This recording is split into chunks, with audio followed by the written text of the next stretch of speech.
হিসাব বিজ্ঞানের প্রিয় শিক্ষার্থী বন্ধুরা, আমরা সকলেই জানি যে কোনো একটি ব্যবসা প্রতিষ্ঠানের আর্থিক অবস্থা ভালো নাকি মন্দ অর্থাৎ মূল্যায়ন করার জন্য অত্যন্ত শক্তিশালী এবং গুরুত্বপূর্ণ গাণিতিক পদ্ধতি বা মাধ্যম হলো অনুপাত বিশ্লেষণ। কারণ অনুপাত বিশ্লেষণের মাধ্যমে একটি প্রতিষ্ঠানের লাভজনকতা, দক্ষতা এবং ঋণ পরিশোধের সক্ষমতা কেমন তা খুব সহজেই জানা এবং বোঝা যায়। ফলে আজকে আমরা অনুপাত বিশ্লেষণের অত্যন্ত গুরুত্বপূর্ণ একটি সূত্র সম্পর্কে বিস্তারিত জান, আর সেটা হলো ওয়ার্কিং ক্যাপিটাল রেশিও। এর বাংলা হলো কার্যকরী মূলধন অনুপাত। এই ক্লাসটি থেকে আমরা শিখতে পারবো হোয়াট এন্ড হোয়াই, অর্থাৎ এই ওয়ার্কিং ক্যাপিটাল কি এবং কেন এটা নির্ণয় করা হয়। তারপর প্রিয় শিক্ষার্থী বন্ধুগণ, আমরা জানতে পারবো এই ওয়ার্কিং ক্যাপিটালকে আরো কি নামে অ্যাকাউন্টিং এ ডাকা হয়ে থাকে এবং এর রুলটা কি, এটা নির্ণয়ের সূত্রটা কি, এবং আমরা দেখব ক্যালকুলেশন কিভাবে করতে হয়, গণনাটা কিভাবে করতে হয়। তারপরে দেখব আইডিয়াল স্ট্যান্ডার্ড বা আদর্শ মান, অর্থাৎ ওয়ার্কিং ক্যাপিটালের আদর্শ মান কত। সর্বশেষ আমরা দেখব কিভাবে ওয়ার্কিং ক্যাপিটাল রেশিও নির্ণয় করে একটা প্রতিষ্ঠান সম্পর্কে কমেন্ট করতে হয়। তো প্রথমেই প্রিয় শিক্ষার্থী বন্ধুগণ, আমরা দেখব যে ওয়ার্কিং ক্যাপিটাল রেশিও এর বিকল্প নাম কি। এর বিকল্প নাম হলো কারেন্ট ক্যাপিটাল রেশিও, অর্থাৎ চলতি মূলধন অনুপাত। এ নামে আগে অ্যাকাউন্টিং এ দেখা যায়। কারেন্ট ক্যাপিটাল রেশিও যেই কথা, ওয়ার্কিং ক্যাপিটাল রেশিও একই কথা। এবার আমরা দেখব যে ওয়ার্কিং ক্যাপিটাল রেশিও নির্ণয়ের রুল মানে সূত্রটা কি। এর সূত্রটা হলো ওয়ার্কিং ক্যাপিটাল রেশিও সমান উপরে ওয়ার্কিং ক্যাপিটাল আর নিচে হলো কারেন্ট লায়াবিলিটিস। শিক্ষার্থী বন্ধুগণ, তাহলে এখানে আমাদেরকে এই ওয়ার্কিং ক্যাপিটাল চিনতে হবে এবং কারেন্ট লায়াবিলিটি চিনতে হবে, না হলে তো আমরা এই সূত্রটা নিয়ে কাজ করতে পারবো না। আর এই ওয়ার্কিং ক্যাপিটালের সূত্রটা হলো কারেন্ট অ্যাসেট থেকে কারেন্ট লায়াবিলিটিস বিয়োগ দিলেই ওয়ার্কিং ক্যাপিটাল পাওয়া যায়।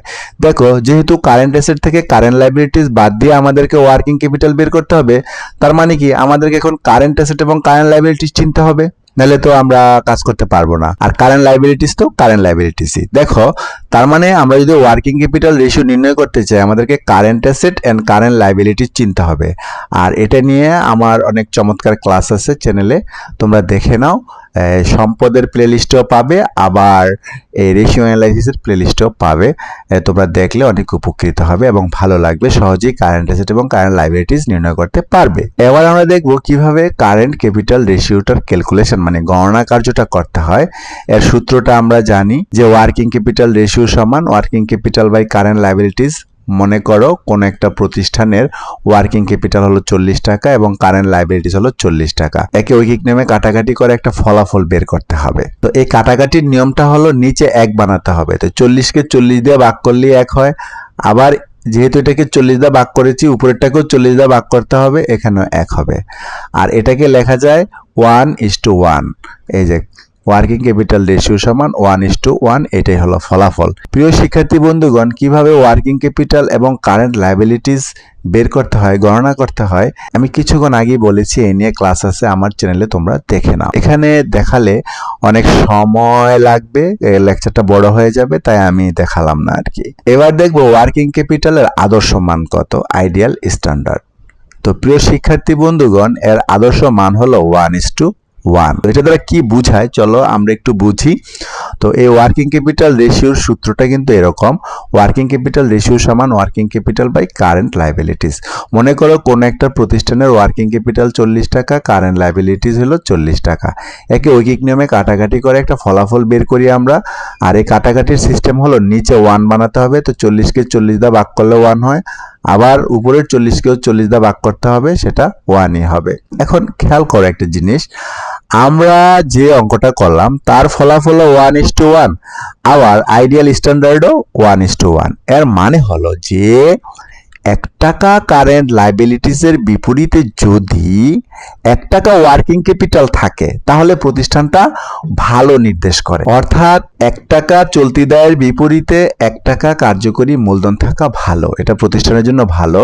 যদি এই কারেন্ট লাইবিলিটিস 1 টাকার বিপরীতে ওয়ার্কিং ক্যাপিটাল কম হয়ে যায় তাহলে কিন্তু খারাপ, এটা ভালো বোঝায় না, কিন্তু বেশি হলে ভালো। এবার আমরা দেখব কিভাবে ওয়ার্কিং ক্যাপিটাল রেশিও নির্ণয় করে কমেন্ট করতে হয় প্রতিষ্ঠান সম্পর্কে। তো প্রিয় শিক্ষার্থী বন্ধুরা, এই কমেন্ট করার জন্য আমাদের দুটি জিনিস দরকার। প্রথমে আমাদের একটা ওয়ার্কিং ক্যাপিটাল রেশিও বের করে নিতে হবে প্রশ্ন থেকে। মনে করলাম এটা 1:1 আর আমাদের আইডিয়াল স্ট্যান্ডার্ডটা লাগবে।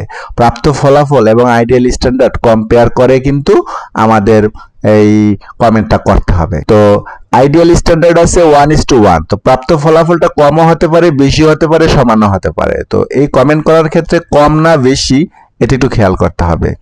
যদি কম হয় তাহলে ভালো নয়, প্রতিষ্ঠানের অবস্থা, বেশি হলে ভালো। চলো বিষয়টা একটু বুঝি। খেয়াল করো, কারেন্ট লাইবিলিটিস আছে আমার 1 টাকা, এই দায় আছে 1 টাকা। এখন ওয়ার্কিং ক্যাপিটাল যদি 1 টাকা থাকে তাহলে আমি এই ওয়ার্কিং ক্যাপিটাল দিয়ে আমি আমার এই দায়টা পরিশোধ করে দিতে পারবো। কিন্তু যদি কম থাকে ওয়ার্কিং ক্যাপিটাল 1 টাকার তাহলে কিন্তু আমি দায়টা পরিশোধ করতে পারবো না। তাহলে কম হলে তো সন্তোষজনক নয়, কিন্তু যদি এটা বেশি হয়, ওয়ার্কিং ক্যাপিটালটা 2 টাকা বা 3 টাকা হয় তাহলে তো সন্তোষজনক। সেটাই লিখেছি, দেখো প্রতিষ্ঠানের তাৎক্ষণিক দায় পরিশোধে সক্ষম নয় বোঝায়। অর্থাৎ যদি ওয়ার্কিং ক্যাপিটাল কম থাকে বুঝতে হবে যে তাৎক্ষণিক এই কারেন্ট লাইবিলিটিস পরিশোধে সক্ষম নয় প্রতিষ্ঠান, কিন্তু বেশি থাকলে আবার তাৎক্ষণিক দায় পরিশোধে সক্ষম বোঝায়। এজন্য ওয়ার্কিং ক্যাপিটাল রেশিওটা যদি ওয়ার্কিং ক্যাপিটাল বেশি হয় তাহলে ভালো, কম হলে খারাপ। এবার আমরা দেখবো এই ওয়ার্কিং ক্যাপিটাল কি এবং এটা কেন নির্ণয় করা হয়। এই জন্য প্রিয় শিক্ষার্থী বন্ধুরা আমরা সূত্রটি একটু দেখে নেই।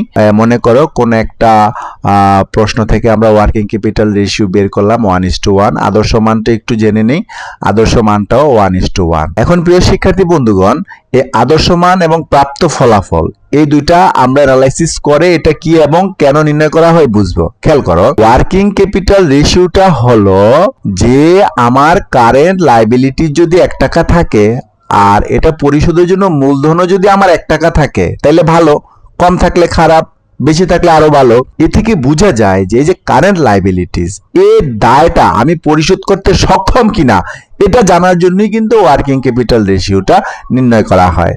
এই যে দেখো সেটাই লিখেছি যে কার্যকরী মূলধন অনুপাত প্রতিষ্ঠানের স্বল্প মেয়াদী ঋণ বা দায় পরিশোধের ক্ষমতা নির্দেশ করে। অর্থাৎ চলতি দায়ের বিপরীতে কি পরিমাণ কার্যকরী মূলধন আছে তা জানার জন্য আমরা এই ওয়ার্কিং ক্যাপিটাল নির্ণয় করি। এই যে দেখো চলতি দায়ের বিপরীতে কি পরিমাণ কার্যকরী মূলধন আছে এটা জানার জন্য কিন্তু আমরা ওয়ার্কিং ক্যাপিটাল রেশিওটা নির্ণয় করে থাকি।